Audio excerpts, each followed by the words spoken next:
নমস্কার বন্ধুরা, আমি পর্ণা আবার চলে এসেছি আজকে একটা নতুন রেসিপি নিয়ে। বহুদিন পর এলাম, মাঝখানে অনেক কারণে আমার ভিডিও দেওয়া হয়ে ওঠেনি, অনেকটা দিন স্কিপ করে গেছে।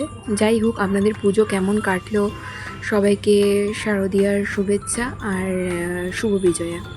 তার সাথে কালী পুজোরও হ্যাপি দিওয়ালি। যাই হোক, অনেক দিন পর ভিডিও করছি, বুঝতেই পারছেন একটুখানি ভুলচুক হবেই।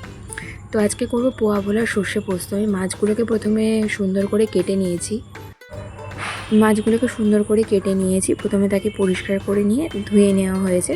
তারপরে আমি এগুলোকে একটুখানি নুন হলুদ মাখিয়ে রেখেছি। এখানে 500 গ্রাম মতন মাছ আছে, আর তার সাথে কেটে নিয়েছি হাফ পেঁয়াজ কুচি, 3টে কাঁচা লঙ্কা কুচো চেরা, একটা টমেটো আর একটা বড় বেগুনকে আমি ডুমো ডুমো করে কেটে নিয়েছি, আর তার সাথে আছে ধনেপাতা কুচি।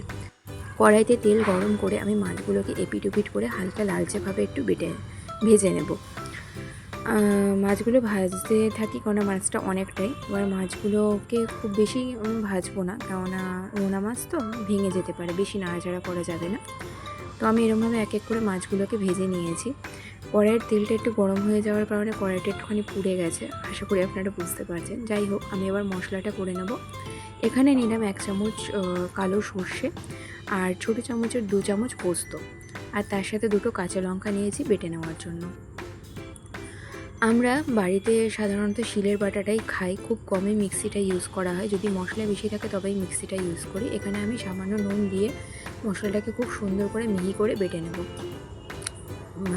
শিলে বাটার একটা প্রধান কারণ হচ্ছে আমাদের শরীরের জন্য খুব ভালো, আর রান্নার স্বাদও কিন্তু খুব ভালো আনে। যাই হোক, মাছগুলোকে আমি ভেজে নিয়েছি। এবার সেই তেলেই, খুব বেশি তেল ইউজ করবো না, যা তেল আছে তাতেই রান্নাটা হবে। একটু কালো জিরে আর কাঁচা লঙ্কাটা ফোড়ন দিলাম। ফোড়নটা হয়ে এলে তার মধ্যে পেঁয়াজগুলো দিয়ে দেবো। পেঁয়াজটা হালকা লালচে ভাজা হয়ে এলে তার মধ্যে দিয়ে দেবো কেটে রাখা টমেটোটা। এবার পেঁয়াজ আর টমেটোটা নরম হওয়ার জন্য আমি এর মধ্যে দিয়ে দেবো নুন।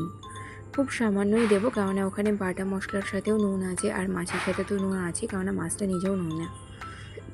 এবার এখানে টমেটোগুলো নরম হয়ে এলে তার মধ্যে দিয়ে দেবো বেগুনগুলো দিয়ে হালকা নাড়াচাড়া করে মশলাগুলো খুব ভালোভাবে মিশিয়ে নেব। বেগুনটা কিন্তু আমি আগে ভাজিনি, কারণ বেগুন খুব তাড়াতাড়ি নরম হয়ে যায়।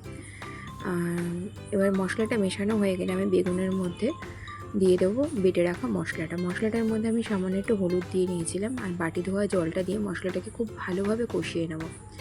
যেহেতু এটার মধ্যে সর্ষে আর পোস্ত দুটোই আছে, মশলাটা কিন্তু ভালোভাবে না কষান তাহলে কিন্তু খাবারের টেস্টটা আসবে না। এরপরে আমি 2 চামচ টক দই, একটুখানি সামান্য চিনি দিয়ে খুব ভালোভাবে ঘেটে রেখেছিলাম। তো এবার টক দইটা অপশনাল, চাইলেও দিতে পারেন, না দিলেও হয়। তো যাই হোক, ওটা কষে তেলটা বেরিয়ে গেলে আমি সামান্য জল দিয়ে তার মধ্যে মাছগুলো ছাড়ানোটা দেখানো হয়নি।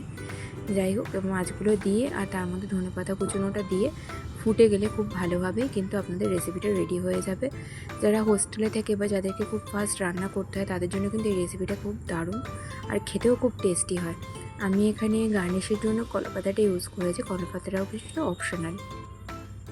কেমন লাগলো জানাবেন, আর গরম গরম ভাতের সাথে রেসিপিটা কিন্তু খুব ভালো যায়। অনেক দিন পর ভিডিওটা করলাম, যদি ভুলচুক হয়ে থাকে মাফ করবেন। আজকের মতন এইটুকুই, নমস্কার।